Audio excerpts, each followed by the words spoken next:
Humanos les da la bienvenida a la conferencia Los Principios del Procedimiento Administrativo General. Nos acompañan en la mesa de honor la señora doctora Ana María Martínez Bern, en representación del señor director general del Centro de Estudios de Justicia y Derechos Humanos. Asimismo, tenemos a la señora doctora Tania Zúñiga Fernández, expositora invitada. Acto seguido, invitamos a la señora doctora Ana María Martínez Bern, en representación del señor doctor Cristian León Porras, director general de producción de nuestro magno evento, a quien recibimos con un fuerte aplauso.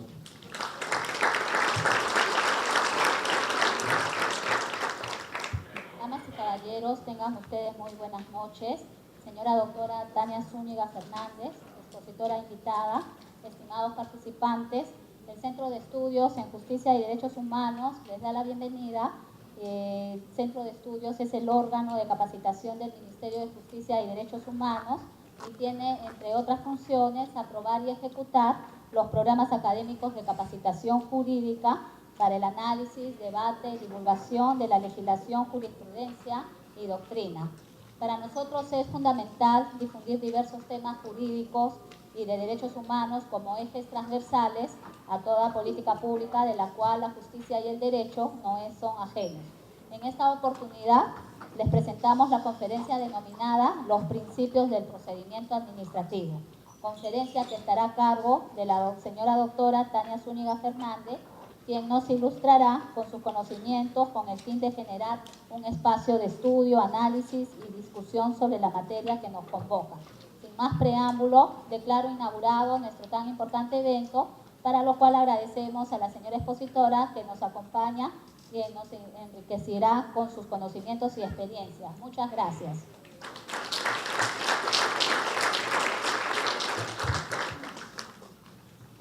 Acto seguido, procedemos a presentar a nuestra ponente invitada. La doctora Tania Zúñiga Fernández es abogada por la Pontificia Universidad Católica del Perú. Es doctora en Derecho magna cum laude por la Universidad Humboldt de Berlín, con especialidad en Derecho Administrativo, Derecho de la Competencia y Derecho de Energía. Asimismo, la doctora es Magister Legium por la Universidad de Heidelberg, Alemania, con especialidad en Derecho Alemán y Derecho Europeo. Asimismo, tiene formación académica y estadías de investigación en Europa y Estados Unidos de Norteamérica. Asimismo, la doctora es experta en Derecho Administrativo, Gestión Pública, Energía, Telecomunicaciones, Política de la Competencia, Protección de Datos Personales e Inversión e Infraestructura. Asimismo, nuestra ponente invitada tiene amplia experiencia en la administración pública. Ha sido asesora, consultora y ejercido puestos de gerencia de alta dirección en la administración pública, tales como Presidencia del Consejo de Ministros, Ministerio de Transporte y Comunicaciones, Ministerio de Defensa, Administración Pública, MINEN, Ministerio de Energía y Minas, Ministerio de Justicia, Ministerio de Economía y Finanzas, OCE, Indecopi, Defensoría del Pueblo, Academia de la Magistratura, Congreso de la República. Actualmente es miembro de los cuerpos colegiados del OPSITEL. Asimismo, la doctora Zúñiga es profesora de la Facultad de Derecho de la Pontificia Universidad Católica del Perú, con experiencia docente en Centrum Católica, Graduate Business School, ESAN, USIL, Universidad Nacional Mayor San Marcos y la Escuela Nacional de Administración Pública. Asimismo, la señora doctora es miembro fundador de la Asociación Peruana de Derecho Administrativo. Sin más preámbulo, invitamos a nuestra ponente invitada a disertar la conferencia Los Principios del Procedimiento Administrativo, a quien recibimos con un fuerte aplauso.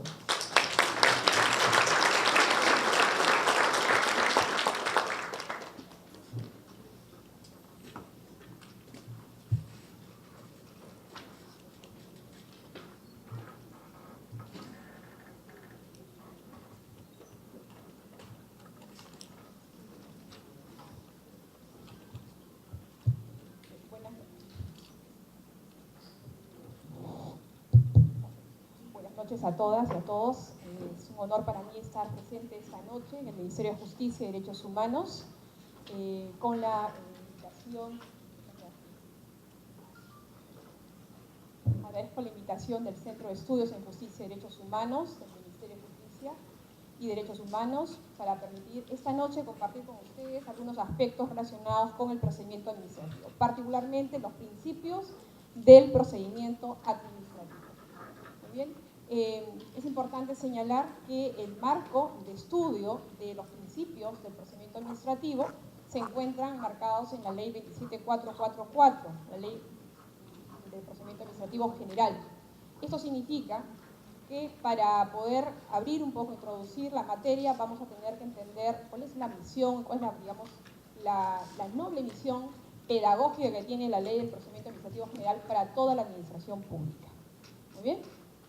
Asimismo, vamos a ingresar en una primera parte a conocer los cambios, las modificaciones que se han identificado en los últimos meses respecto de procedimientos administrativos, la interoperabilidad de la administración pública, aspectos relacionados también con particularmente los principios del procedimiento administrativo y ante todo la tutela de la finalidad pública, ¿no?, que identifica a la existencia de las entidades de la administración pública en su relación servicio al ciudadano. En su sentido más amplio posible, sujeto de derecho, persona natural o personas jurídicas. Muy bien. Entonces vamos a ingresar a este capítulo. Muy bien, en primer lugar, los fundamentos que dan lugar a esta temática.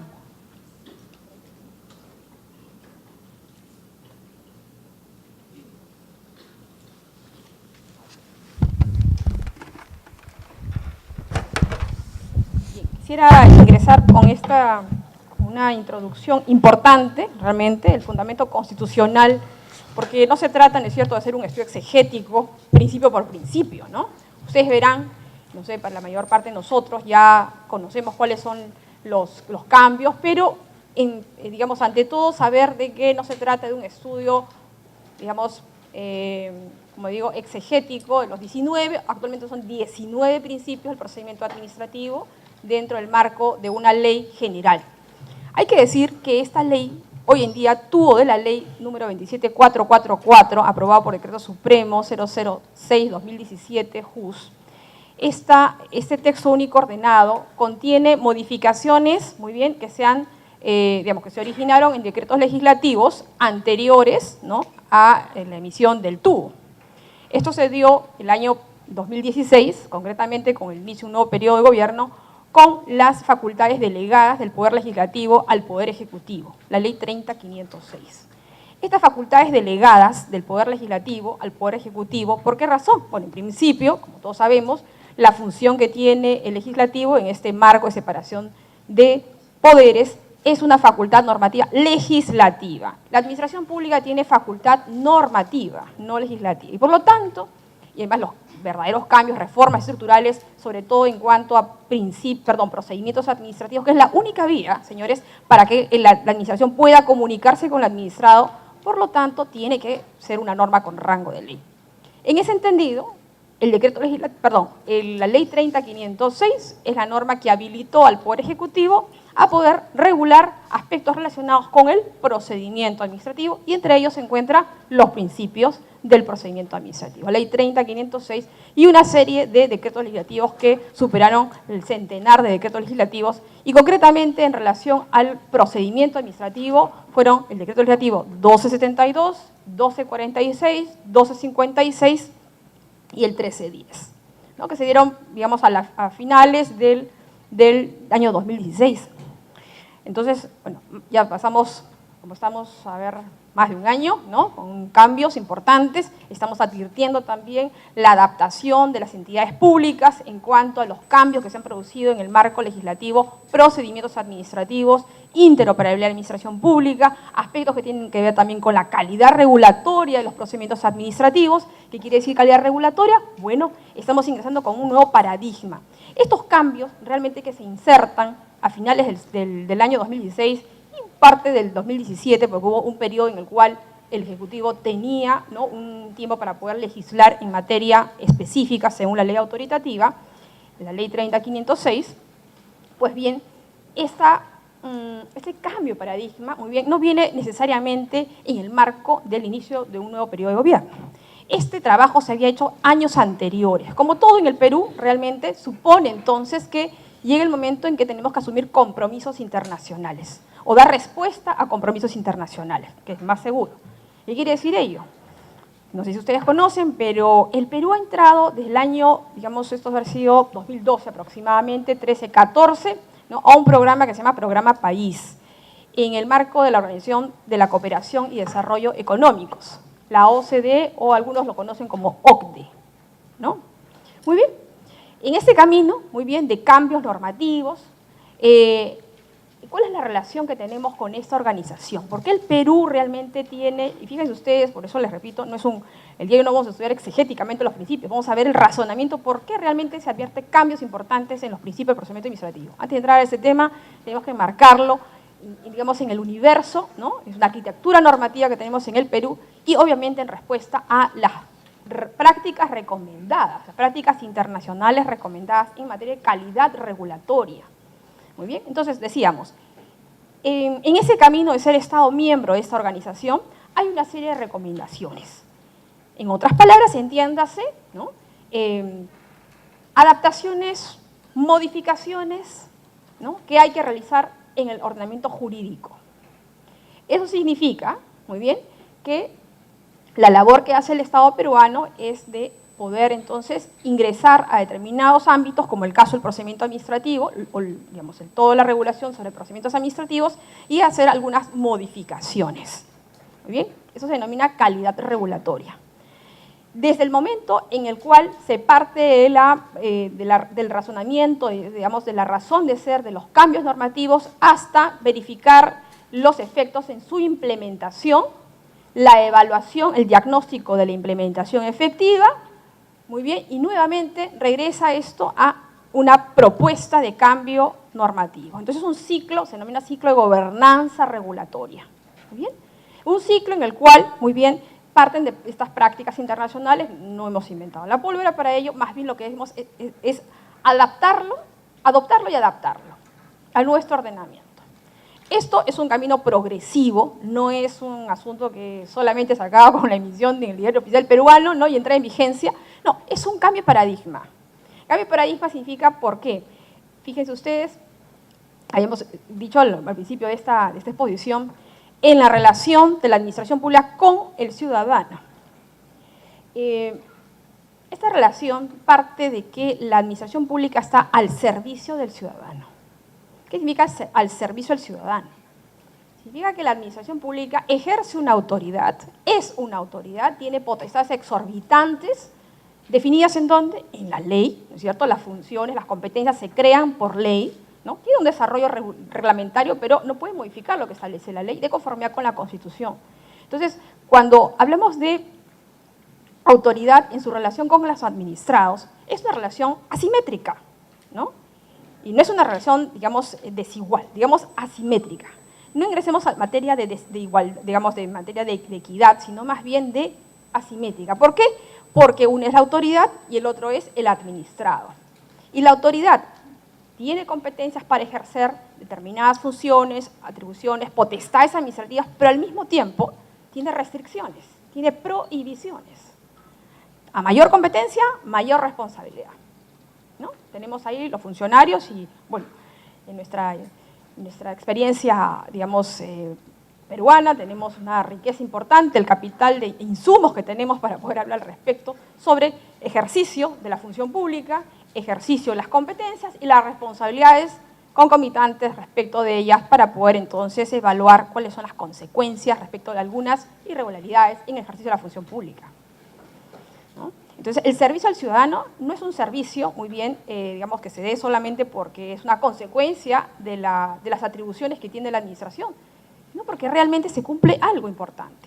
A través de los procedimientos administrativos se resuelven, como dice el artículo 29 de la ley, se resuelve, el procedimiento administrativo es un conjunto de actos, diligencias dirigidos a, muy bien, a la obtención, al producto, que es, digamos, el final del procedimiento, tras un procedimiento administrativo, un acto administrativo. Este acto administrativo, muy bien, tiene que producir efectos jurídicos en la situación del administrado, persona natural o persona jurídica. Pero este procedimiento, muy bien, significa que transcurre una serie de pasos, fases del procedimiento. Y al final, sí, se va a pronunciar sobre la situación jurídica determinada o determinable, porque siempre es muy concreto un acto, si no sería otro tipo de, no sería un acto administrativo, sería otro tipo de acción de la administración, pero no acto administrativo, jurídica, modificando, determinando, muy bien, creando incluso situaciones jurídicas a través de los actos administrativos. Entonces, este acto administrativo, muy bien, en el ejercicio de la función pública, quiere decir que origina consecuencias, muy bien, consecuencias en la persona del administrado. Por lo tanto, es importante advertir entonces no solamente la existencia de las competencias, sino también el ejercicio efectivo, debido de estas competencias. Al momento que vamos a pasar a los principios del procedimiento administrativo, vamos a notar, bien, como pilares que son del ordenamiento jurídico, en la aplicación, la interpretación del derecho administrativo, es importante que el acto administrativo sea el resultado de un procedimiento regular. De un procedimiento regular quiere decir con todas sus fases, entendiendo que intervienen una serie de órganos y, por supuesto, la administración cumple, y de ahí quería, digamos, aterrizar en toda esta reflexión, la finalidad pública. Si bien es cierto, resuelve un caso concreto, en ese caso concreto está cumpliéndose la finalidad pública, la tutela de una finalidad pública específica, normada, determinada previamente en la ley que previene o digamos, dispone la existencia de esa autoridad. ¿No es cierto? Entonces no perdamos, y por ello, ustedes ven en esta diapositiva, muy bien, tutela del fin público, la finalidad pública, ¿no? Servicio al ciudadano. Entonces, no es el caso, muy bien, que a través del procedimiento administrativo resolvamos únicamente una situación jurídica determinada, individualizable en la persona del administrado, sino que además se cumple la finalidad pública. Y es ahí donde se encuentra el razonamiento, digamos, por qué advertimos una responsabilidad no solamente administrativa de los funcionarios, sino también responsabilidad de otro orden, civil, penal, en fin, todo lo que se puede derivar en su caso respectivo de las imputaciones correspondientes. Entonces, porque está ejerciéndose un poder, una autoridad. ¿Dónde se encuentra fundado esto? Ustedes dirán, ¿la ley? No, señores, anterior a la ley, la Constitución. Artículo 45, muy bien, de la Constitución Política del Perú. El poder emana del pueblo. Así es. Entonces, la autoridad no es solamente una parte, un sujeto más en la relación jurídica simétrica, sino que está cumpliendo una finalidad pública. ¿Bien? Entonces, con esas premisas vamos a partir para poder entender, bueno, todos estos cambios, ¿no? Tanto en los principios del procedimiento administrativo como también la esencia misma de estos principios del procedimiento administrativo. Algo importante. En cuanto a los pronunciamientos de las administraciones públicas, las entidades de la administración pública, es que están sujetos a un control. Ese control es un control eminentemente autónomo. Ustedes dirán, bueno, la administración pública también tiene, ¿no? O sea, bueno, hay mecanismos de poder supervisar el cumplimiento de sus potestades, de respecto a las potestades atribuidas. Sí, al interior de la administración pública tenemos incluso, y vamos a ver con los principios, la doble instancia. En el tema del debido procedimiento, indudablemente es una garantía, ¿no? En un proceso dentro de la administración denominado procedimiento administrativo, donde el administrado necesariamente tiene que tener garantías. Así como encontramos una autoridad por una parte de esta relación, en la otra encontramos derechos y garantías respecto de la persona del administrado, en esta relación jurídico-administrativa. El control judicial de los actos administrativos. Entonces tenemos una tutela, muy bien, de esa finalidad pública que se ejerce ya no a través de la propia administración, sino a través de un control externo, fuera de la administración pública, porque en todo momento la administración pública es juez y parte. Sí, claro, y eso es indudable, o sea, es parte de la existencia de un Estado, de la estructura misma, o sea, responde al cumplimiento de una finalidad pública, y es por eso que tenemos que la administración pública, ¿no?, tiene autoridad y se desarrolla sus pronunciamientos en primera y segunda instancia, ¿no?, a través de los recursos impugnativos que están predeterminados en la ley. Muy bien. Además de ello, y algo muy importante que, bueno, ya no será exactamente parte del estudio de los principios, pero sí quisiera señalar lo siguiente en esta oportunidad. Respecto a los derechos fundamentales, y ya que estamos en el Ministerio de Justicia y Derechos Humanos, aspectos que tienen que ver con derechos fundamentales, muy bien, que han sido vulnerados, afectados por los pronunciamientos de las entidades públicas, entidades de la administración pública. Muy bien.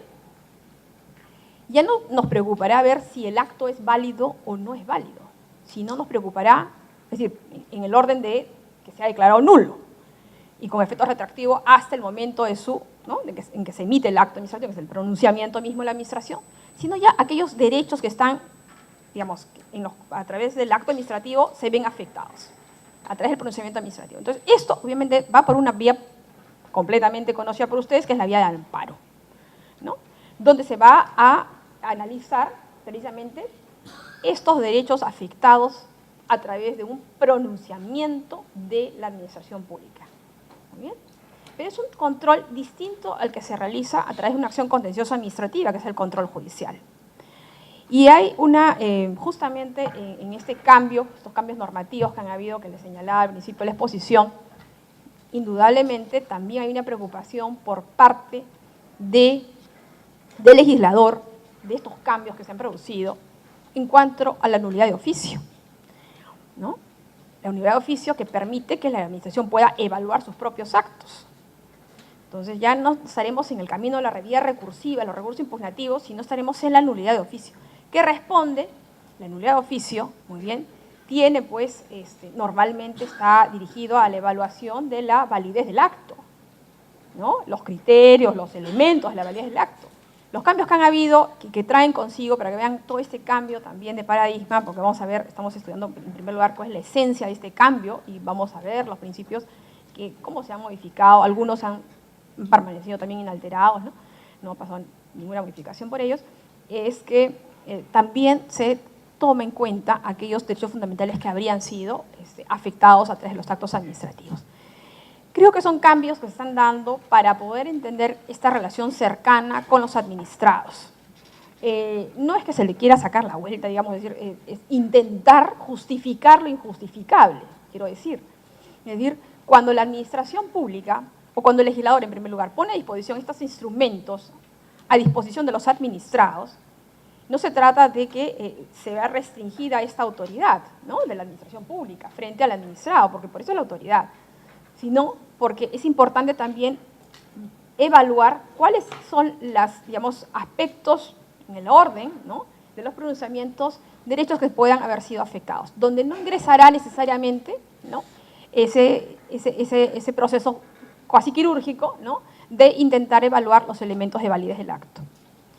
Bien, señores, entonces vemos por un lado, ¿no?, la autoridad que va a tener competencias, tiene competencias, autoridad que pueden ser elegidas, nombradas, designadas, competencias que se puedan crear únicamente por ley, se desarrollan por vía reglamentaria, existe en virtud de la separación de poderes y amparado el artículo 45 de la Constitución Política sobre el fundamento del principio democrático, en el cual tanto el principio de legalidad por el lado de las atribuciones de las potestades administrativas y por el otro lado el ejercicio mismo que responde al cumplimiento de una finalidad pública, al servicio al ciudadano.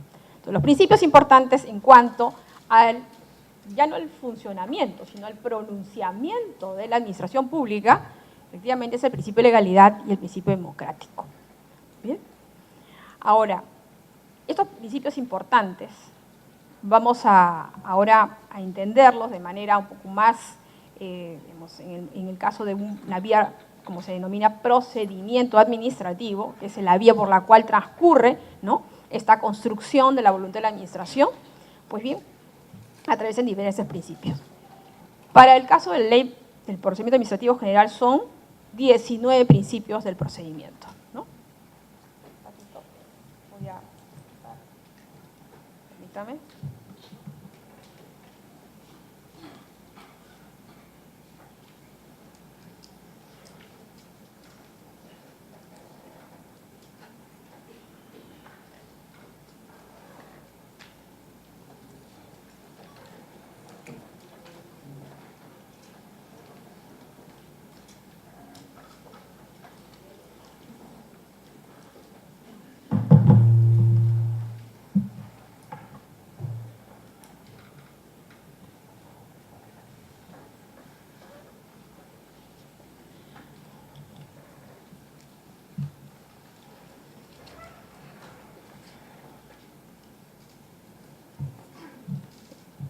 Al siguiente. Bien, el artículo 45, que lo vemos al frente, fundamento constitucional sobre el principio, muy bien, de legalidad y principio democrático. Bien, entendamos que este conjunto, vamos a pasar creo un ratito, vamos a volver, pero vamos a ver un ratito, acá están los 19 principios del procedimiento administrativo. Bien, están contenidos en el artículo 4, en Romanos, del título preliminar de la ley del procedimiento administrativo general, ¿no es cierto? Muy bien. ¿Cuáles son los cambios que se han introducido, ¿no?, respecto de los principios del procedimiento administrativo? Vamos a ver. Por un lado, se ha mejorado el enunciado, ¿no? En esencia no ha cambiado, pero se mejora el enunciado del primer principio, el principio de legalidad, que aparece en esta lista larga, y el principio del debido procedimiento. Asimismo, hay otro principio que ha sufrido también modificación, también en la parte de enunciado, el principio de predictibilidad hoy en día o de confianza legítima, ¿no? Y finalmente encontramos 3 principios completamente nuevos, ¿no?, en este catálogo, en esta lista larga de principios del procedimiento administrativo, que son el principio de ejercicio legítimo del poder, el principio de responsabilidad y el principio, muy bien, de acceso permanente. Son 19 principios del procedimiento administrativo. ¿Qué ha ocurrido? ¿Qué es lo que, digamos, por qué el legislador, incluso ya la lista era larga, por qué adicionar 3 principios adicionales? A ver, veamos un poco este asunto. No se trata, muy bien, de que en la próxima modificación vendrán otros 2 más, y en la siguiente otros 4 más, y así llegamos a tener ya prácticamente un código de principio de procedimiento, ¿no? No. Lo que sucede, digamos, la respuesta a esa pregunta va por lo siguiente. ¿Cuál es la diferencia de encontrar en un texto, muy bien, normativo, sobre procedimientos administrativos, disposiciones normativas, digamos, en general, todas, son más de 200 artículos, y los principios que están contenidos en el artículo 4 del título preliminar? ¿Cuál es la diferencia? ¿La ubicación en el texto? De ninguna manera, ¿no? La diferencia es precisamente la naturaleza, muy bien, orientadora, de guía, que sirve para la aplicación y para la interpretación de las normas jurídicas en cuanto al ordenamiento jurídico administrativo, quiero decir. Estos principios, como sabemos bien, todos los días aparece en el diario peruano alguna modificación, alguna norma nueva, en un conjunto diferente, modificaciones, incorporaciones, derogaciones, ¿no? Y esto en los 3 niveles de gobierno. No olvidemos también eso, algo muy importante, señores. Esta norma es de cumplimiento obligatorio para todas las entidades de la administración pública. Y cuando hablamos de entidades de la administración pública, estamos hablando de los 3 niveles de gobierno. ¿Cuáles son los 3 niveles de gobierno? El gobierno nacional, los gobiernos regionales y los gobiernos locales, ¿no? Entonces, estos principios del procedimiento administrativo, como ustedes ven, decíamos, por la naturaleza orientadora. ¿Qué sucede? Las modificaciones, que suceden todos los días, ¿no?, o incorporaciones, derogaciones, incluso este mismo articulado, estos 200 artículos y pico, ¿no?, que son, pueden sufrir modificaciones. Muy bien. Pero ¿qué sucede con...? Y además añadimos a ello el principio jurídico importante en el ordenamiento, digamos, en un Estado de Derecho, el principio de especialidad. Norma especial, ¿no es cierto?, sobre norma general. ¿Muy bien? Esta es una norma, la ley del procedimiento administrativo general, hoy en día actúa de la ley, muy bien, tiene un carácter supletorio. ¿Qué significa carácter supletorio? Que solo en la medida que la norma especial no haya previsto, bien, en materia de procedimientos administrativos, una respuesta clara frente a un aspecto de aplicación de del desarrollo cotidiano de la administración pública y del ejercicio de sus atribuciones, no haya previsto en la legislación especial alguna respuesta frente a un supuesto de hecho, ¿no?, y obviamente la consecuencia, recurrimos a esta norma. Muy bien. Pero ¿qué pasa con los principios? Los principios es un conjunto de disposiciones, guías, muy bien, donde no exactamente, y digo así, no se aplicar necesariamente este principio que, digamos, norma general frente a la norma especial. Entonces, llega la norma especial, ¿no es cierto?, por ejemplo, en telecomunicaciones o en hidrocarburos, en lo que ustedes, el sector económico que ustedes elijan, y nos olvidamos de la norma de la Ley del Procedimiento Administrativo General. No es así. En primer lugar, estos principios están presentes, omnipresentes, bien, en todo el ordenamiento jurídico administrativo. Esa es la particularidad que tiene este artículo cuarto del título preliminar, respecto de, digamos, esta expresión general sobre el carácter supletorio de la ley. Entonces, esta labor que ha hecho el legislador en su momento, no ahora, porque esta norma entra en vigencia a principios del milenio, ¿no es cierto? Ha venido ya con varias modificaciones hasta el año 2000, ¿cuál ha sido la última? El 2017, el año pasado. Entonces, estos principios responden entonces a la necesidad de que las administraciones públicas, muy bien, puedan aplicar, puedan interpretar debidamente el ordenamiento jurídico administrativo. Porque así es, digamos, de evidente, ¿no? Los funcionarios no todos son abogados, como nosotros, que afortunados somos. Muy bien, entonces, ¿cómo realmente poder aplicar el derecho sin ser abogados? ¿No? Claro que cada uno tiene una responsabilidad frente al tema, ¿no? Una situación jurídica que resolver. Entonces necesitamos tener guías, necesitamos tener lineamientos claros, claridad, contundencia, completos. ¿Y por qué no? Y esa fue la pregunta que se hizo en la última ocasión de las modificaciones, el último legislador. No sé, creo que no les he comentado, pero en el año 2012, del 12 al 13, se trabajó en este ministerio, ¿no?, el Ministerio de Justicia y Derechos Humanos, un proyecto, ¿no?, bueno, varios proyectos, ¿no?, pero sobre tema de simplificación administrativa y concretamente procedimientos administrativos. Fuimos un grupo de expertos, profesores, ¿no?, la mayor parte, semanalmente estudiando la ley durante varios meses para hacer modificaciones. Y se hicieron propuestas, quedaron en su momento y luego fueron recogidas en el año 2016 por algunos expertos que también ya pertenecían a esa comisión más, ¿no?, un poco más amplia en cuanto al número de expertos. Entonces, ha habido un trabajo legislativo de poder ver entonces por qué, porque esa fue la pregunta que se hizo, ¿por qué realmente necesitamos más principios? ¿Es un tema de cantidad? ¿Es un tema de necesidad? O sea, ¿a qué se le atribuye que tengamos 19 principios de procedimiento administrativo? Más allá del estudio que vamos a ver uno por uno. Y es porque el estatus, ¿no es cierto?, esa posición que tiene el principio en el ordenamiento jurídico es, digamos, indudablemente una facultad que tienen los principios de poder orientar a todo el ordenamiento jurídico administrativo. Eso no lo tiene ninguna disposición. Agarren por favor cualquier norma con el dedo de la ley del procedimiento administrativo general y no van a encontrar ninguna norma que pueda tener esa calidad de orientación, muy bien, en la aplicación y la interpretación del derecho administrativo en materia de procedimientos administrativos.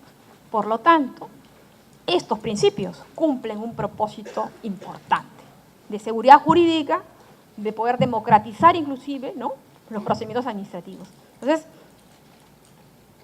llegar a un estatus de principio del procedimiento administrativo no es cualquier cosa. ¿Vale? O sea, llegar a ese punto donde incluso se diluye este principio, ¿no?, de supletoriedad, el carácter supletorio. Un momento, los principios no es así. Esa parte, digamos, pieza fundamental, ¿no?, es fundamental, digo, porque se supone que tiene que orientar debidamente al ordenamiento jurídico. Es más, cuando empezamos con esta ley a principios del milenio y después con la modificación importante que hubo con este decreto legislativo, perdón, en materia de facultades delegadas a principios del gobierno presente, muy bien, necesariamente pasó por una labor de ver, o sea, cuáles eran las materias, ¿no?, que estaban quedando como pendientes al margen de poder entender, para poder entender todo el ordenamiento jurídico. Entonces, una vez que entraron en vigencia, sirvieron incluso para modificar legislación especial. Entonces, la labor que tienen estos principios es una labor necesariamente, como decía al principio, pedagógica, ¿no? pedagógica. Eso no lo encontramos, creo que, en casi ninguna otra norma. Esta es una característica muy particular de la Ley 27444. Bien. Artículo 4, entonces, del título preliminar. La pregunta que se hizo el legislador al añadir esos tres principios, vamos a empezar, quizás, ustedes dirán, ¿por qué la doctora empieza de atrás hacia adelante? Bueno, para entender, no necesariamente tenemos que empezar por el principio, sinceramente. Hay una lógica que acompaña muy bien y para poder entender esta facultad de ir incrementando, entre comillas, los principios de procedimiento administrativo. Los últimos tres principios, si ustedes van a ver el texto, lo vamos a ver juntos, estos principios ya de alguna manera se encontraban en el texto de la ley. Por ejemplo, ¿no? El último, el principio de acceso permanente, que tiene que ver con las facultades, las atribuciones que tienen, las garantías, derechos que tienen los administrados de poder, muy bien, acceder a la información que le incumbe, digamos, en cuanto a los procedimientos que se tramitan ante una entidad pública. Eso, acceso al expediente, yo indudablemente creo que sí lo tenemos, ¿no es cierto? Si no, nos estaríamos, digamos, sería un absurdo no considerar que esto es un elemento prácticamente natural de un procedimiento administrativo. Conocer cómo va, ¿no?, avanzando el procedimiento administrativo y poder, obviamente, no todos los sujetos de derechos, sino aquellos que tienen interés legítimo respecto a lo que se discute en ese procedimiento administrativo. Y por lo tanto, es así, muy bien, que por la importancia de ello y por las ocurrencias, por una serie de cuestiones que atraviesa, digamos, tanto el administrado, en su caso también el administración, pero sobre todo el administrado, de tutelar, de obligarle, de darle o proporcionarle mayores garantías, más allá de disposiciones normativas, muy bien, el principio administrativo. O sea, de una disposición normativa, elevamos su estatus, muy bien, a principio del procedimiento administrativo. Así es, para que no quepa la menor duda, ¿no es cierto?, de la importancia de este derecho. Y así, el legislador le ha dado esa importancia, ese cambio, ¿no?, de estatus de una simple disposición normativa, que es de cumplimiento obligatorio, desde que se señala que al día siguiente, o desde que se señala, bueno, en el momento en que entra en vigencia, ¿no?, es un cumplimiento obligatorio para todos. Pero además del cumplimiento obligatorio es esa famosa, ¿no?, ese importante estatus de guía, de orientación, muy bien, para que no haya, digamos, por lo menos ni siquiera la menor duda sobre la importancia, en este caso, por ejemplo, de acceso al expediente.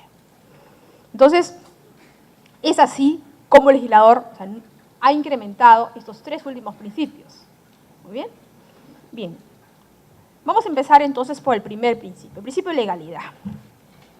Es importante, digamos, el pilar fundamental, muy bien, de todo el funcionamiento de la administración pública, el principio de legalidad. ¿Cómo es acá? Otra vez.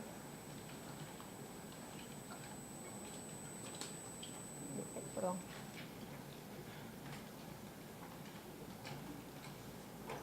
No sé si lo veo por acá, el principio de legalidad, acá creo.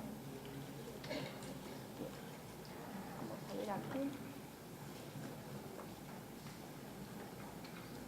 Creo que lo pasé al principio, me parece. Bien. El principio de legalidad. Vamos a dejarlo ahí, para no estar salteando.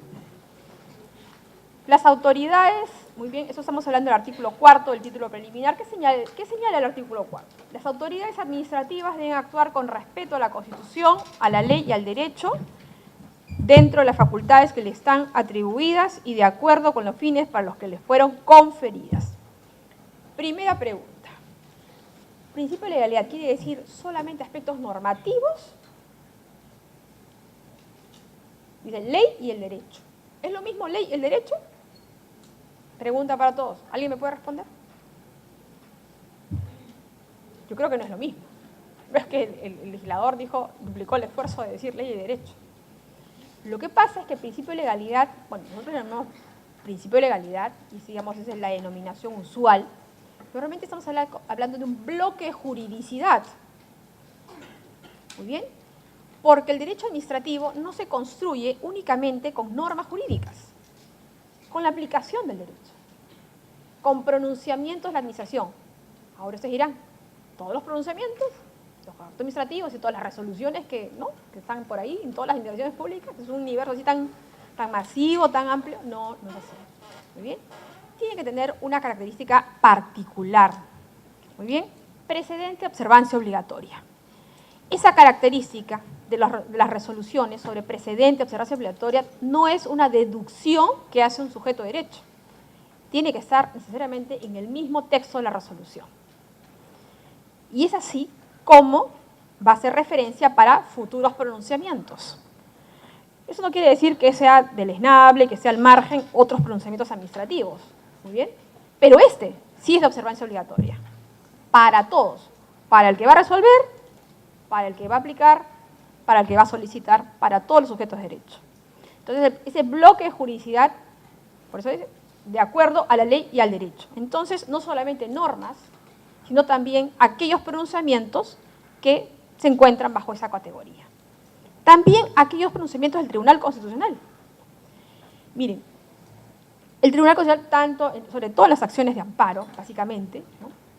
Vamos a encontrar, si bien es cierto, y les acabo de mencionar al principio, el control judicial de los actos administrativos es una parte, otro es el control que realiza, no solo la validez del acto, sino sobre los derechos fundamentales que están involucrados, afectados por un acto administrativo. O sea que a través de un acto se ven afectados derechos fundamentales.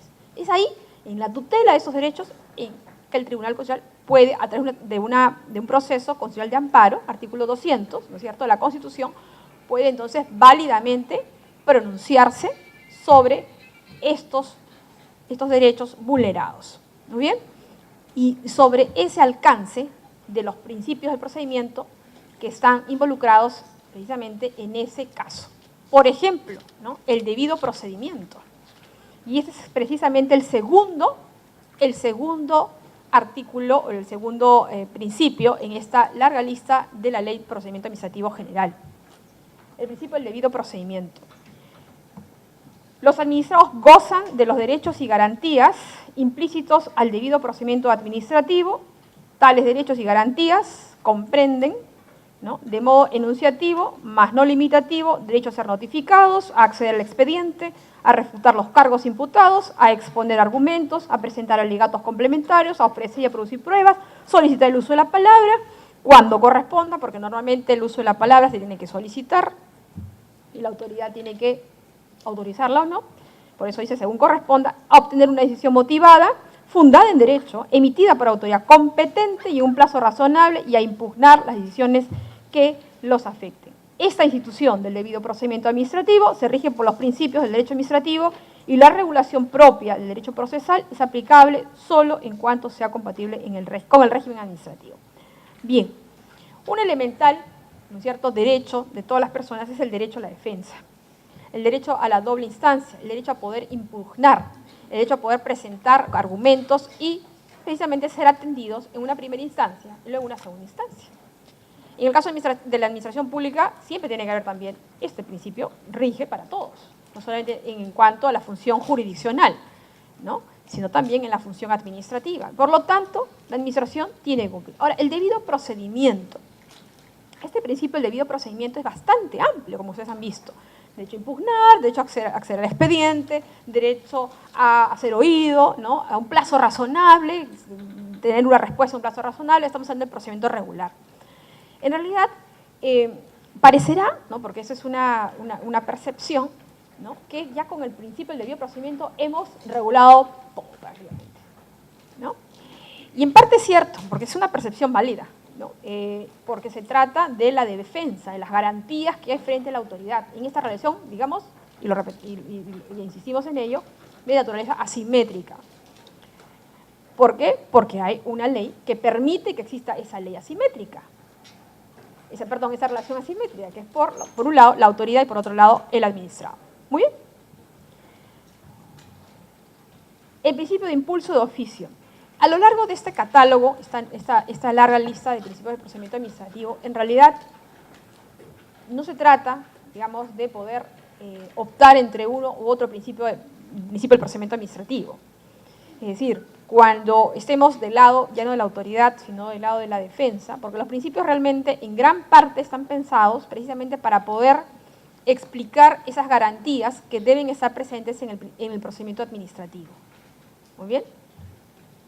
Entonces, bien, vamos a encontrar a lo largo entonces de este caso otros principios que complementan este principal principio que es el debido procedimiento. Por ejemplo, el principio del impulso oficio. Cuestiones que deben estar dirigidas, o sea, un procedimiento y todas las acciones que se resuelvan a través de un procedimiento administrativo deben estar dirigidas al cumplimiento de esta finalidad pública. Es decir, el esfuerzo que se haga de toda la activación de la maquinaria dentro de la administración pública para poder dar lugar a un acto administrativo debe responder a esa finalidad. O sea, evitar entonces, ¿no?, caer, y eso vamos a ver también, incluso hay otro, el principio de celeridad, de buena fe procedimental, que van a explicar también por qué es necesario que el procedimiento administrativo, a través de ello, se cumpla una finalidad pública. Acciones innecesarias deben ser entonces dejadas de lado. Requerimientos desproporcionales, dejados de lado, ¿no? Entonces, poco a poco vamos a encontrar, por eso decía, hay una intención del legislador de poder hacer explícito el alcance de estos principios y los ha desarrollado en otros principios. El principio, muy bien, hemos dicho, impulso oficio, de la buena fe procedimental, muy bien, en la cual todos los involucrados, los partícipes en el procedimiento administrativo, quiere decir, incluso no solamente el administrado, también quienes defienden a los administrados, los abogados, y en general todos aquellos, ¿no?, deben estar guiados por un respeto mutuo, la colaboración y la buena fe. Porque hay estrategias procesales, ¿no?, que no solamente, a ver, una cosa muy importante sobre el aspecto del procedimiento administrativo a cargo de la administración pública, la carga procesal que se denomina así. Bueno, es importante decir que al momento que la administración pública tiene un procedimiento que resolver, en el procedimiento tiene un asunto que resolver, el paso del tiempo sí genera consecuencias, y eso lo saben ustedes con el silencio administrativo, positivo o negativo, que la ley lo debe previamente establecer. Pero, digamos, el asunto no es caer en esa situación, digamos, que vence el plazo y luego, no, hay una importante vocación de servicio que debe ser cumplida, que es pronunciarse de manera expresa y por escrito, que es, digamos, la forma en la cual se plantea, se visualiza el acto administrativo.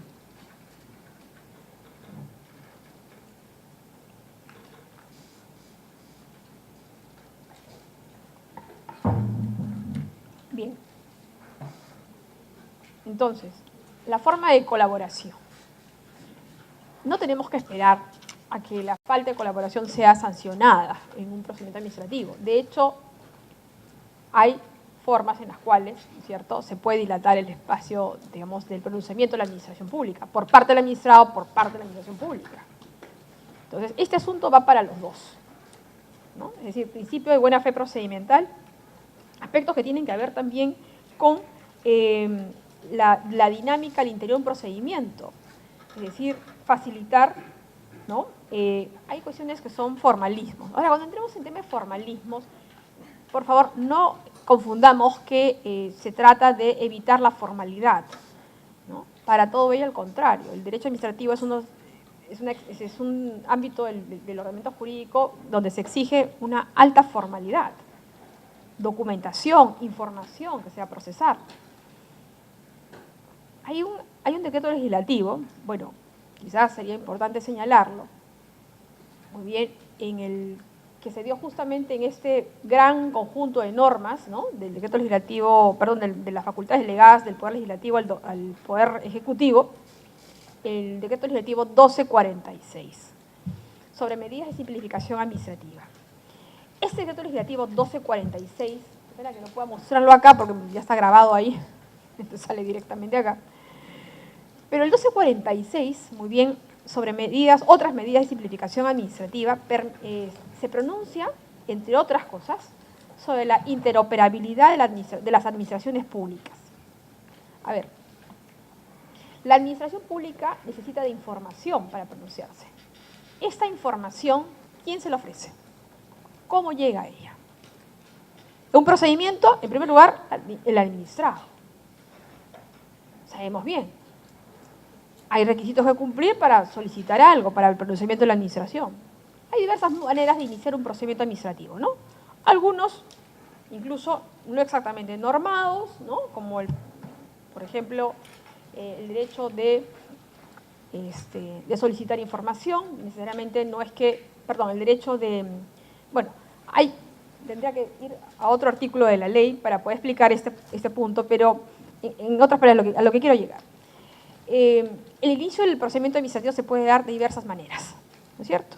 Puede ser que sea tal cual, por ejemplo, el texto único de procedimiento administrativo, que supone, ¿no es cierto?, descansa un principio de legalidad y que exige algunos requisitos por cumplir para que esto sea admitido y luego, ¿no?, se tramite el procedimiento hasta que se pronuncie la administración a través de un acto administrativo.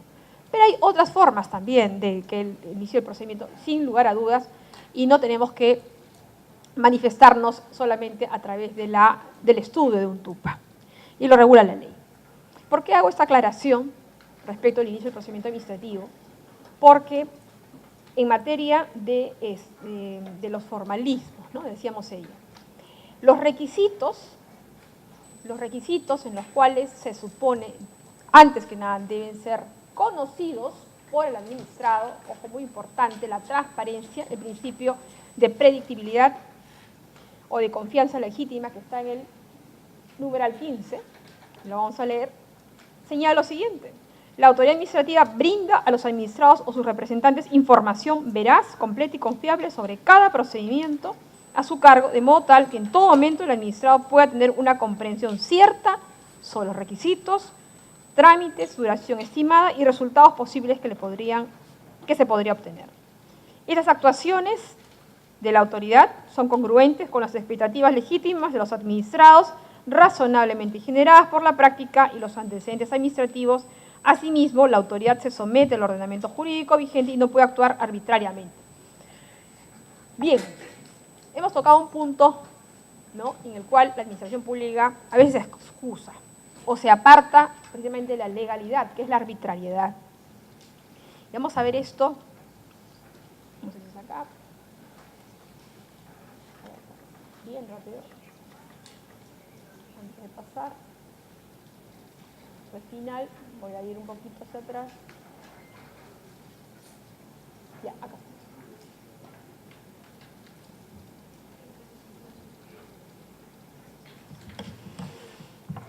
Entonces, para efectos de comprender este principio de predictibilidad, el principio de confianza o de confianza legítima, así como el principio de celeridad, o sea, no por el hecho de evitar formalismos, es decir, lo importante ante todo es reconocer cuáles son las exigencias por parte de la administración para poder encauzar, para poder iniciar un procedimiento administrativo. Entonces, estos principios permiten entonces para el administrado una garantía de que debe ser conocido antes, ¿no es cierto?, antes del inicio del procedimiento administrativo, los requisitos. No puede ser una actuación espontánea de la administración el requerimiento de requisitos durante el procedimiento. Cosa diferente, y ahí entramos al aspecto de esta forma en la cual la administración genera información, habíamos señalado, cómo se activa, cómo realmente la administración puede resolver y debe resolver. El decreto legislativo 1246, un poco para poder explicar este aspecto de la predictibilidad y la aparición en el ordenamiento jurídico en su momento, finales de 2016, el decreto legislativo 1246 sobre otras medidas de simplificación administrativa, permite que la administración pueda compartir, o sea, una entidad de la administración pueda compartir información con otra administración. Bien. Eso se denomina interoperabilidad. Interoperabilidad. Bueno, si tuviera una pizarra blanca lo escribiría. Interoperabilidad de la administración pública. Parece un trabalenguas. Interoperabilidad de la administración pública. ¿Qué significa interoperabilidad? Es entre las administraciones públicas. ¿Muy bien? Entre las administraciones públicas. Pero esa facilidad con la que se accede a la información tiene que estar previamente establecida, ¿no es cierto?, cuál es la información que se puede ofrecer, porque hay restricciones también, así como hay facultades para que la administración pueda pronunciarse, y también la ley le facilita ello, porque no tiene que estar construyendo, es decir, y la interoperabilidad va de la mano con el gobierno electrónico, con la forma en la cual la tecnología acompaña, muy bien, la garantía de la celeridad del procedimiento administrativo. O sea, fíjense ustedes, todo tiene un costo. Uno piensa que solamente el procedimiento vale, o por lo menos es así como en el TUPA se dice, ¿no? Un valor en unidades impositivas tributarias, ¿no? El valor del procedimiento se dice ahí, ¿no? ¿Cuánto debo pagar como administrado para poder iniciar el procedimiento administrativo? Bueno, pero el costo no es solamente ese valor en unidades impositivas tributarias, en UITs. Lo más importante es el tiempo, el costo de oportunidad. Eso significa que el transcurso del tiempo sí genera consecuencias. No solamente por el hecho de un procedimiento regular que tiene que pronunciarse en el plazo legal, normalmente 30 días, salvo que la ley establezca más o menos tiempo respecto de esos 30 días, sino porque es necesario para el administrado que la administración responda en ese plazo.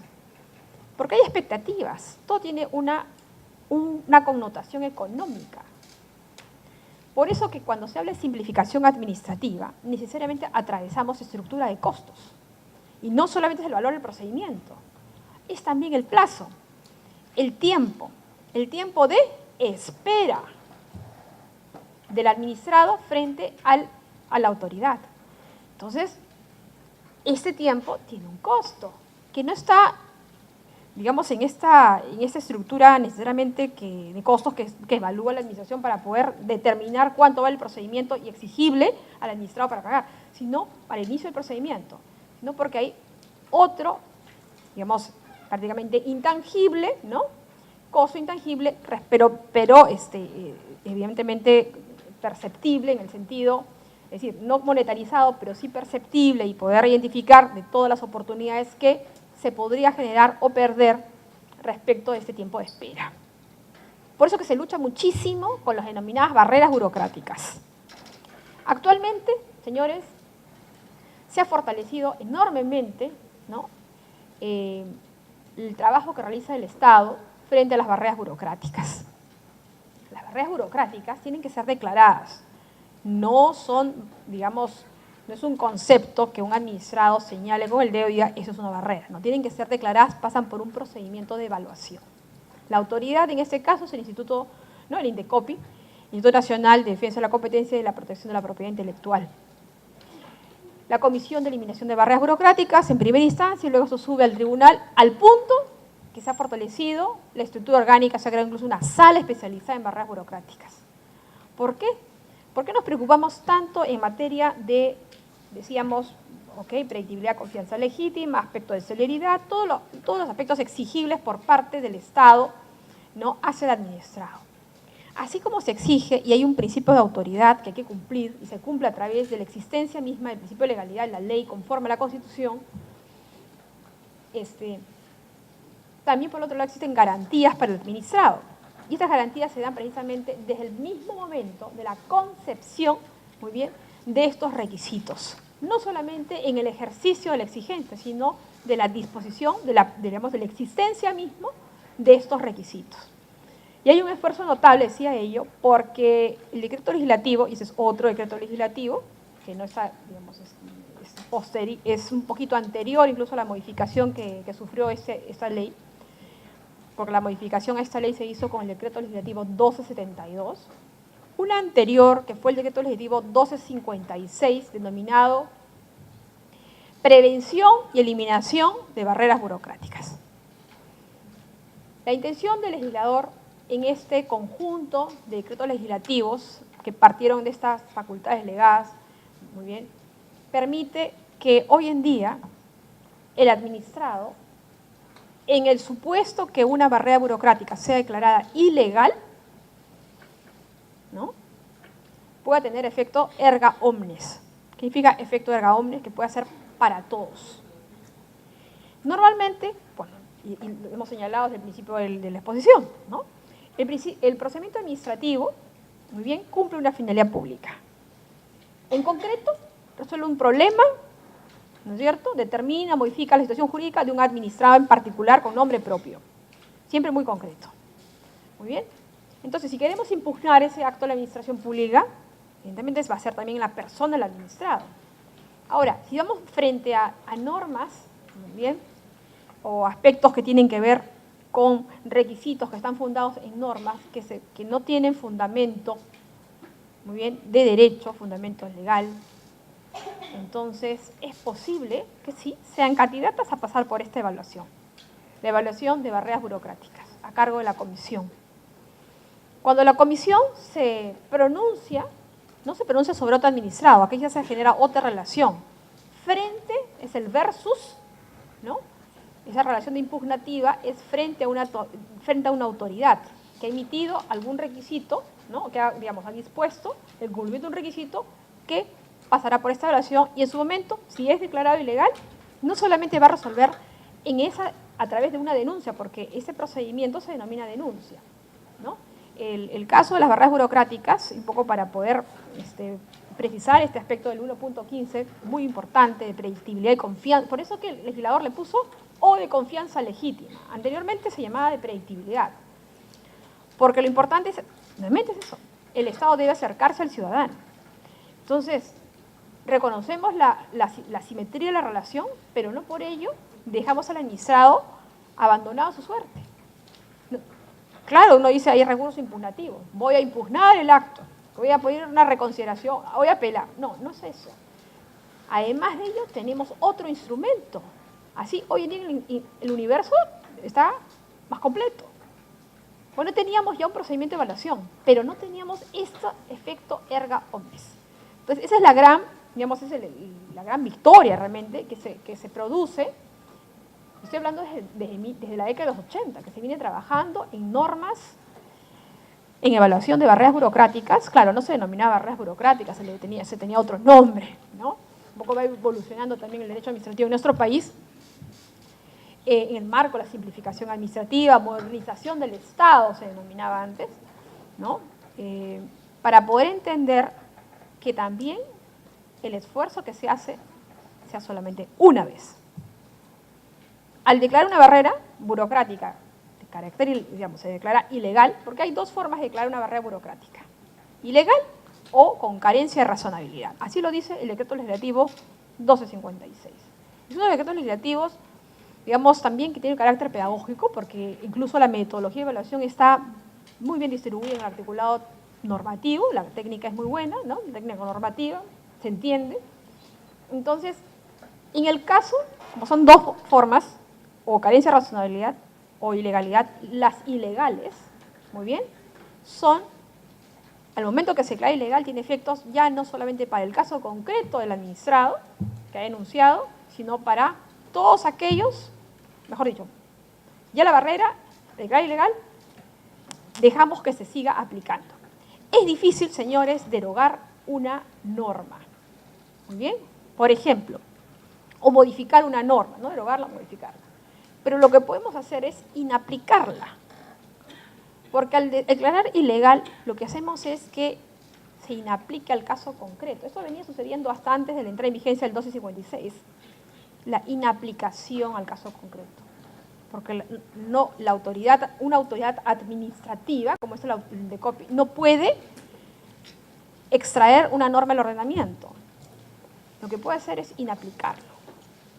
Pero antes era el caso concreto. Hoy en día es para todos. Entonces ya no es necesidad de una y otra vez, ¿no es cierto?, impugnar a través de una denuncia la legalidad de una barrera burocrática, o de un requisito, perdón, porque la barrera burocrática se declara un requisito. Entonces, el 1.15, ¿no?, el principio de predictibilidad o de confianza legítima, por favor hay que entenderlo también en este otro, ¿no?, conjunto de normas que están ahí, ¿no?, acompañando, que no solamente hay que leer la ley 27444, sino también otros decretos legislativos. En este caso particular, el 1256. ¿No? Entonces, se ha fortalecido realmente. Y esto permite entonces digamos, el desarrollo de las operaciones económicas en el Estado, es decir, en el mercado inclusive, ¿no es cierto? Porque cuando hablamos de digamos, en simplificación administrativa, digamos, la labor más importante que se hace es precisamente el efecto, ¿no?, las consecuencias económicas, o sea, las consecuencias que hay en el desarrollo de la economía nacional, en el desenvolvimiento de las operaciones, de las transacciones que se realizan en el mercado y que dependen siempre de la autoridad. No podemos, damos autorizaciones, licencias, ¿no? Entonces, dependemos de la autoridad y por ello, entonces, vamos a estudiar estos casos. Venga usted, una denuncia, que pueden ser, incluso el denunciante, hay todo un tema en este asunto del 1256, me parecen unas normas más importantes realmente y bienvenida ese tipo de técnica legislativa también, porque permite no solamente por el tema de los efectos y la aplicación erga omnes, sino también porque hay una clara voluntad de poder, y eso es algo importante, les hablaba de los 3 niveles de gobierno nacional, regionales y locales. A ver, ¿qué nos dice el artículo 200 de la Constitución respecto de la acción de inconstitucionalidad? Las normas con rango de ley, las ordenanzas municipales son normas con rango de ley. Entonces, ¿cómo se puede derogar una norma con rango de ley? ¿Por un reglamento? El gobierno nacional puede ni hablar. Entonces, ¿cómo logramos realmente que una ordenanza que está afectando con una serie de requisitos, muy bien, está afectando el desarrollo normal, el movimiento regular, normal de las operaciones económicas, bueno, en su jurisdicción? Obvio, claro que sí, siempre las ordenanzas van a la jurisdicción local o provincial, en fin, pero siempre a la jurisdicción específica, ¿no? No tienen una cobertura nacional. Pero estas ordenanzas, por eso que ustedes van a ver, si ustedes ingresan a la página del INDECOPI, en la Comisión de Eliminación de Barreras Burocráticas, diariamente, ¿no? O sea, es una cosa increíble. Me acuerdo que recién empezó a aplicarse la normativa, empezó, pero así, por decenas, y ahora creo que es ya centenas. Bueno, ¿por qué? Porque se consigue que también, otro aspecto importante que acompaña justamente este numeral 1.15 de predictibilidad y confianza legítima, la voluntad del legislador de que a través de normas de simplificación administrativa se logre, muy bien, que estas barreras, estos requisitos, estas exigencias, muy bien, por parte de la administración pública, puedan ser inaplicadas respecto de ordenanzas. Así es. No podemos derogarlas, pero podemos ordenar su inaplicación general. ¿Muy bien? Así es. Es una victoria increíble, que les digo, la discusión va desde finales de los 90, de inicio de los 90, perdón. ¿No? Así es. Es difícil derogarlas, pero se cumple la finalidad. Se inaplica. Si es algo que existe y no se usa, es como si no existiera. Entonces, ese es el trabajo que se ha hecho y se ha logrado gracias a que, bueno, se ha tenido entonces estas facultades delegadas y se han aprobado estos decretos legislativos, han pasado ya por la Comisión de Constitución del Congreso, ustedes saben muy bien, ¿no? Cuando se trabaja en facultades delegadas, no solamente se tiene decretos legislativos a diestra y siniestra, ¿no? ¿No? Estos pasan después por la Comisión de Constitución del Congreso de la República, ¿no? Que va a evaluar si está conforme a la Constitución, en fin, todos los aspectos que podrían ser incluso normas que ya entran en vigencia que podrían ser derogadas, ordenar su derogación. Entonces, esto pasó todos los filtros. Es una de las normas más importantes, el 1256, que acompaña el numeral 1.15 respecto a la predictibilidad de confianza legítima. Al frente tenemos otro importante aspecto que viene con también este numeral 15, principio de predictibilidad o de confianza legítima, respecto de las acciones arbitrarias. Bien. El principio de legalidad, el primer numeral de este largo articulado de los principios del procedimiento administrativo, nos dice que las autoridades administrativas deben actuar con respeto a la Constitución, a la ley y al derecho, dentro de las facultades que le están atribuidas. Bien. ¿Qué sucede respecto de la graduación de estas facultades? ¿Qué quiere decir esto? Voy a pasar acá.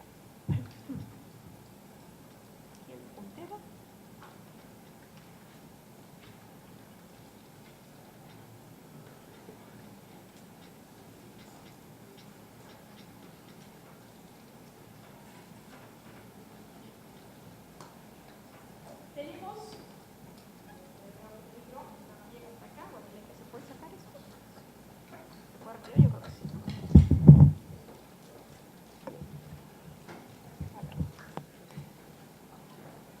¿Qué vemos acá al frente? Potestad administrativa y discrecionalidad. Bien, en ese entendido sobre la potestad administrativa está amparado en el principio de legalidad numeral 1.1 de este artículo 4 del título preliminar de la ley 27444. Clarísimo, ¿no? Ahora, en cuanto a la discrecionalidad, ¿qué nos dice el principio de confianza legítima? Que se opone precisamente a los actos arbitrarios. Pero los actos arbitrarios es lo mismo, es un acto discrecional que es un acto arbitrario, es lo mismo. Para quienes no son abogados, seguramente sí. Pero somos afortunados, ¿no? Siempre he dicho que la misión de un abogado, la persona que está formada en Derecho, tiene una misión, no solamente el ejercicio profesional, es una labor pedagógica frente a todas las personas con las cuales nos relacionamos y orientamos, ¿no? Muy bien, entonces la discrecionalidad. Creo que se pierde aquí creo que muy pegado también. Sí, uy Dios, qué pegado. No es un... ¿Se entiende, no? Ya, perfecto. La discrecionalidad. El trabajo que se realiza a través de la acción, digamos, en el ejercicio de las potestades atribuidas por ley, discrecionalidad, muy bien, supone que hay varias opciones y todas ellas válidas. La ley permite entonces que haya una graduación del ejercicio de esta función. Así es, del ejercicio de la función. Entonces, no se trata de un acto arbitrario, sino que el principio de legalidad está presente. Ese principio de legalidad, muy bien, permite que la acción de discrecionalidad sea posible. La discrecionalidad es la estimación subjetiva en el proceso aplicativo del... ¿Qué significa estimación subjetiva? Por favor, no son preferencias, muy bien, son estimaciones subjetivas. ¿Qué quiere decir ello? Que hay una apreciación respecto de los elementos de juicio, fundamentos de hecho y fundamentos de derecho que están a disposición, muy bien, de la administración pública y que permiten, precisamente, ¿qué es lo que permiten? Una estimación subjetiva, tratando de ver varias opciones, ¿no? Todas ellas válidas, todas ellas justas, es decir, dentro del ordenamiento que justifica la labor del pronunciamiento que tiene la administración pública. Entonces, veamos. Graduación, es decir, hay un margen, un rango, y hasta acá se puede, en todo ello, desplazar la administración pública. Caso ejemplar, digamos paradigmático, la aplicación de una sanción. En un procedimiento administrativo sancionador, sabemos bien, ¿no es cierto?, ¿no?, llegamos a la imposición de una sanción. No necesariamente, pero digamos que ese es el transcurso, ¿no?, del procedimiento administrativo sancionador y llegamos a aplicar la sanción.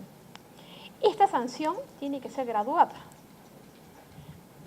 Muchas veces nos hemos encontrado hasta 50 UITs cuando es una infracción grave, infracción leve, hasta 5 UITs, ¿no? O porcentaje respecto de algún tipo de... Bueno, una referencia siempre tiene que haber. Pero siempre esa graduación permite entonces que haya una apreciación subjetiva. Entonces, ¿y eso está dónde? En la ley. Principio de legalidad, nuevamente. Actos arbitrarios, cuando está extramuros, o sea, fuera de la ley. El acto arbitrario, muy bien, está fuera de la ley. ¿Cómo advertimos que está fuera de la ley? Precisamente porque esos actos, todos los actos de la administración pueden ser impugnados, los actos administrativos, ¿no? O en su caso, bueno, es el caso de las impugnaciones, muy bien, y pueden ser declarados, digamos, en el pronunciamiento de la administración, puede ser modificado, puede ser incluso, ¿no?, puede declararse su nulidad. Bien, respecto del contenido de este principio. Vamos a ver, por favor. Debería haber un break, ¿no? Es largo.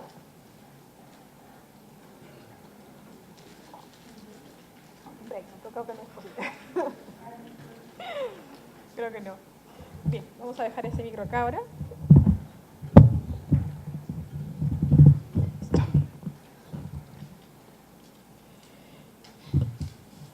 el puntero. Bien. Vamos a pasar ahora.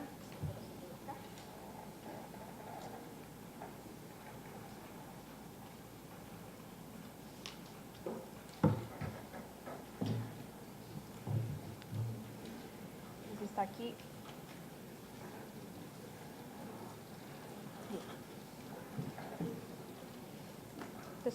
Son conceptos antagónicos. En el ejercicio de estas potestades administrativas predomina el principio de interdicción, o sea, la prohibición de la arbitrariedad.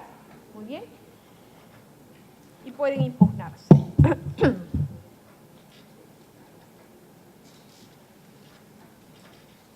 Bien. Por supuesto, están sometidos a un control judicial, ¿no?, los actos sobre esa potestad discrecional, conforme a los fundamentos de hecho y derecho.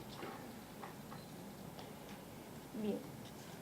Tenemos un control judicial de estas potestades. Y aquí quisiera pasar porque, en realidad, todo aspecto de pronunciamiento, digamos, en este caso de esta amplia, ¿no?, capacidad que tiene el principio del debido procedimiento de poder abarcar incluso las impugnaciones, hay que ser muy claros en cuanto a la aplicación del derecho. Recuerden que los principios son orientación para la aplicación y para la interpretación del derecho administrativo, allende que sea norma general, en este caso, o norma especial. Potestades regladas y potestades discrecionales. En las potestades regladas hay un menor espacio a la discrecionalidad, no digamos que no exista, pero ahí sí hay un menor espacio. ¿Por qué? Porque está acotado, hay un supuesto, ¿no?, claro, en el cual no amerita una estimación subjetiva, es decir, no hay un rango en el cual la administración va a graduar el ejercicio de estas facultades y finalmente, bueno, va a descansar esto, va a aterrizar en un acto administrativo. Muy bien. Tenemos entonces, la administración se limita a constatar el supuesto de hecho definido y aplicar la norma. Muy bien. El caso de una sanción no es así. En la sanción sí se estima. Hay que ver si hay una reiterancia, ¿no es cierto?, si hay causales digamos, de apreciación, por ejemplo, como atenuantes, ¿no?, una serie de cosas. ¿Y por qué justamente el aspecto de la discrecionalidad está marcadamente en la presencia de un procedimiento administrativo sancionador? ¿Por qué creen ustedes? El jus puniendi del Estado, ¿no es cierto? El derecho a sancionar es la última ratio. ¿O es la primera? No, es la última, ¿no es cierto? O sea, no hablo del derecho penal, sino del derecho de sancionar, que es el jus puniendi. Este derecho a sancionar también se encuentra en sede administrativa, no solamente en sede judicial. Y en sede administrativa, con mayor razón, porque es la propia administración que va a tutelar, muy bien, sus actos, sus pronunciamientos. Entonces sí, hay una segunda instancia, pero es la misma administración. ¿No es cierto? Eso se llama autotutela administrativa. Cosa diferente cuando empezamos al control judicial. Ahí no interviene la administración más bien es parte, ¿no? Pero la parte frente, ahí sí, ¿no es cierto?, en una resolución de controversias, el administrado frente a la administración pública. Bueno, entonces, precisamente en el caso de las potestades administrativas de carácter sancionador, es donde mayor énfasis se encuentra precisamente este principio de legalidad en las facultades discrecionales que tiene la administración pública. Y estamos, evidentemente, sí, hay una facultad discrecional, porque en materia, muy bien, digamos, del derecho sancionador, es importante ver aspectos de orden subjetivo, no solamente objetivo. Bien, creo que me estoy viendo ya el tema penal, como ustedes ven, efectivamente, ¿no? Hay que ver entonces cuáles son las causales. Ahora, el principio de tipicidad se aplicará en su momento. Esto está regulado, evidentemente, en todo el articulado que tiene que ver con procedimiento administrativo sancionador, ¿no? Muy bien, entonces supone una habilitación normativa. Tampoco es un asunto que esté fuera del alcance del derecho, tiene que estar dentro del derecho. Y las sanciones, por supuesto, tienen que estar graduadas de acuerdo, entonces, a una serie de factores para poder, entonces, entender que obtiene la máxima graduación, no sé si es una infracción leve, una infracción de orden, digamos, de mediana dimensión, o en todo caso es grave, ¿no? Bien.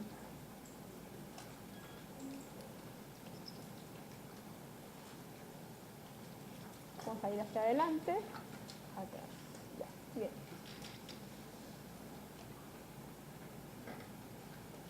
Bien.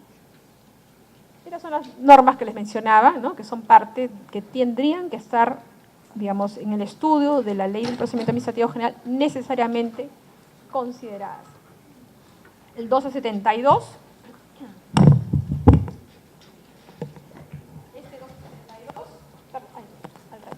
Este 1272 son las modificaciones a la ley del 27444, deroga la ley del silencio administrativo positivo, del silencio administrativo, pero también tenemos otras normas. Ahí ven ustedes la 1246 que regula la interoperabilidad de la administración pública, 1256 sobre eliminación de barreras burocráticas y finalmente el 1310, del cual todavía no hemos hablado, que viene a, bueno, ahí es un primer paso, ¿no? Eso después ha sido reglamentado, este 1310, sobre calidad regulatoria de los procedimientos administrativos, ¿no? Bien, y aquí se encuentra esta famosa ley, ¿no? La 30506 sobre facultades delegadas del Poder Legislativo al Poder Ejecutivo. Bien.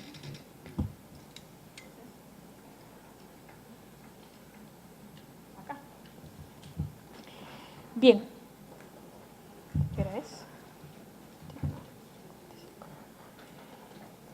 Vamos a ver los últimos 3 principios, muy bien, sobre ejercicio legítimo del poder, responsabilidad y principio de acceso permanente.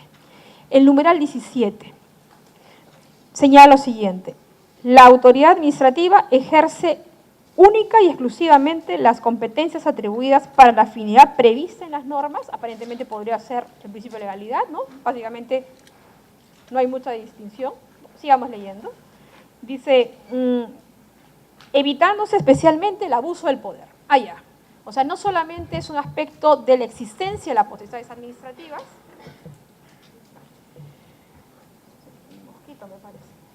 existencia de las potestades administrativas, sino que además que esto no origine en su ejercicio el abuso del poder, ¿no? Dice así: bien sea para objetivos distintos de los establecidos en las disposiciones generales o en contra del interés general. Entonces, para aspectos de este principio de ejercicio legítimo del poder, el legislador ha tenido la ocasión de poder entonces dotar de un, como les digo, subir, ¿no es cierto?, elevar una disposición normativa, porque no es que esto no existiera ya en una disposición normativa. Se trata de colocarlo en un estatus de orientación en la aplicación y la interpretación del derecho, el abuso del poder. Entonces estamos hablando ya de las consecuencias que puede generar excederse de las potestades administrativas, o en todo caso justificar lo injustificable. Es decir, a ver, existen las potestades administrativas, pero las he ejercido para el cumplimiento de otros fines. Recuerden ustedes este primer espacio, ¿no? Este es acá. Así es. Tutela el fin público, servicio al ciudadano. Probablemente no sea el cuestionamiento entonces de las potestades administrativas, sino del ejercicio, no de la existencia, sino del ejercicio. Nuevamente, barreras burocráticas, un excelente ejemplo para ello. Un excelente ejemplo para ello. Las ordenanzas, por ejemplo, y eso ha sido hasta mediático, ¿no? Hasta mediático en el punto de todo lo que se considera, digamos, regulatorio, las ordenanzas municipales, por ejemplo, ¿no? Que ordenan, por ejemplo, ha sido, bueno, no voy a hacer propaganda o publicidad en ninguna municipalidad, pero seguramente ustedes ya habrán escuchado, ¿no? Bueno, se valen de las ordenanzas para regular lo que quieran, ¿no? O sea, prácticamente es algo ad infinitum, ¿no? Porque es una norma con rango de ley. ¿Y quién puede realmente decirme que no puedo regular? Nadie más, soy el alcalde, ¿no? Efectivamente, es una potestad impresionante. ¿Y por qué esto es así? Porque, artículo 43, ¿cuál es el fundamento de la existencia de una ordenanza municipal? Con rango de ley. No es el artículo 200. Unos dirán, ya, ok, sí, el artículo 200 dice acción de inconstitucionalidad, ordenanzas regionales, municipales. Realmente, ¿cuál es el fundamento? Artículo 43 de la Constitución. El Estado peruano es unitario, ¿y qué más dice? Descentralizado. Nos guste o no, convivimos con existen tres niveles de gobierno. Por lo tanto, el gobierno nacional, que es el ente rector en políticas públicas nacionales, de obligatorio cumplimiento para todos, sin embargo, tiene que convivir con dos gobiernos o dos niveles de gobiernos denominados subnacionales. Entonces, ¿cuáles son? Los gobiernos regionales y los gobiernos locales. ¿De quién le pone, digamos, el par y quién le dice esto no va a un gobierno local? Solamente una acción de inconstitucionalidad. Pero qué difícil es llegar a ese punto, ¿no? La acción de inconstitucionalidad toma su tiempo. La acción de inconstitucionalidad, además, ¿qué pasa con ello? Es costoso, el tiempo de espera. Entonces, para ello, ¿qué es lo que se va a hacer? Barreras burocráticas. Normalmente las barreras burocráticas están para poder decir no está conforme a ley. Pero si es una ley, ¿cómo no está conforme a ley? ¿No es el mismo rango? Ajá. Entonces, ¿qué vamos a hacer? ¿Por qué no convertimos a las ordenanzas? Hacemos una innovación ahí, y eso es lo que ha hecho el legislador en el 1256, no está acá ahorita. ¿Qué es lo que ha hecho?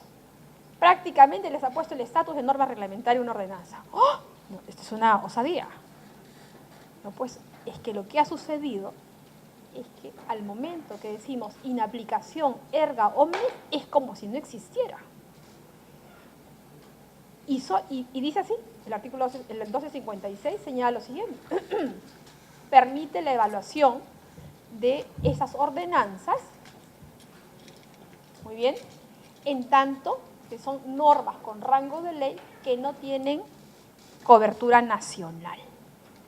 Entonces, para el evaluador, para la autoridad, que en este caso es el INDECOPI, las normas con rango de ley que tienen cobertura nacional están exceptuadas, más no aquellas normas con rango de ley que no tienen cobertura nacional. Ergo, las ordenanzas. Entonces encontró una técnica muy innovadora y sabia, ¿no?, de poder entonces someter a ordenanzas a su inaplicación general. Efectivamente, entonces, así conseguimos, ¿no?, avanzamos en el derecho administrativo porque estamos inundados de gobiernos locales con incapacidad, lamentablemente. Y no estoy hablando de algo peyorativo o que intento en este momento, ¿no?, hacer uso de una publicidad contra los gobiernos locales. Justo a puertas en este año en el cual se trabaja muchísimo, ¿no?, en todas estas campañas, en fin, para poder tutelar el bien público y que haya una transición, ¿no?, pacífica hacia nuevas autoridades en el mes de octubre, que no son los procesos electorales. No, sino lo que se intenta hacer en este momento es poner claramente, y esto ya son evidencias, señores, o sea, no es un asunto de percepción, ¿no? Es un asunto ya de evidencia. Les invito, pues, de esta exposición a que puedan revisar la página del INDECOPI. En cuanto a libre competencia, Comisión de Eliminación de Barreras Burocráticas, resoluciones de la Comisión de Barreras Burocráticas se van a encontrar más de un centenar, porque ya deben estar en 500, no sé cuántas evaluaciones han hecho ya desde hace más de un año, donde van a encontrar precisamente que la mayor parte de las entidades públicas que están sometidas a evaluación, o sea, esas barreras, son de los gobiernos locales. ¿Y esto por qué? Porque se ampara en la denominada autonomía. Y la autonomía no es autarquía, no es soberano. Un gobierno local, un gobierno regional no tiene soberanía, solamente el Estado, y en ese caso el gobierno nacional, sí podría hablar de soberanía, porque somos todos. Pero en materia de jurisdicción, así, una, otra, atomizada, gobiernos regionales, gobiernos locales, evidentemente no son soberanos, están dentro de un Estado. Por lo tanto, la autonomía sí está en la Constitución, autonomía política, económica, sí lo tiene, ¿no? Bueno, lo dice la Constitución, ni siquiera una ley, lo tiene la misma Constitución, las facultades están, si bien es cierto, las competencias se determinan por ley, en el caso de tanto los organismos constitucionalmente autónomos como el Banco Central de Reserva, la Defensoría, etcétera, También los gobiernos locales y regionales, dado que es un gobierno unitario y centralizado, artículo 43 de la Constitución, sí es posible entonces advertir que sus facultades están señaladas. Nadie discute la existencia de facultades, sino el ejercicio de sus facultades. Y es ahí donde, amparados en una norma con rango de ley, prácticamente, ¿no?, se puede hacer todo. Entonces, no es así. Y esta es creo que es importante, un importante avance, ¿no?, en el desarrollo normativo y también de la tutela de los intereses, del interés público. Cuando se protege a todos, no se protege a un administrado en particular. Por eso le decía, si bien es cierto, a través de un procedimiento administrativo se cumple, ¿no es cierto?, el hecho de que concretamente se resuelve un caso, pero se cumple una finalidad pública. Bien, señores, no sé si tenemos el tiempo para hacer las preguntas. Viene la doctora Martínez. En este momento no sé si tengo alguna persona, porque me dijeron que eran los últimos minutos, ¿sí? Si tuvieran, porque tendría que pasar creo que un micro, me parece. A ver. El principio responsable, bueno, eso lo vamos a ver. Entonces voy a bajar para ver de pronto si hay alguna persona, no sé si quieren hacer alguna pregunta para pasarles el micro. ¿Preguntas del público? ¿Sí? Si va a haber alguna pregunta, si no, hacemos una precisión general. Una precisión general de todo ello. Bien, vamos avanzando entonces. Vamos a hacer un resumen rápido todo esto para poder culminar, si no es que no hay una pregunta. De todas maneras, me gustaría... ¿Sí? Sí, ok. Por eso me gustaría entonces invitarlos siempre, ¿no?, a, bueno, en principio, la lectura del articulado correspondiente a la ley 27444, pero también estos decretos legislativos han sido señalados, el 1246, el 1256, sobre barreras burocráticas, por ejemplo, y el 1310. Bien. Bien, señores, os agradezco mucho por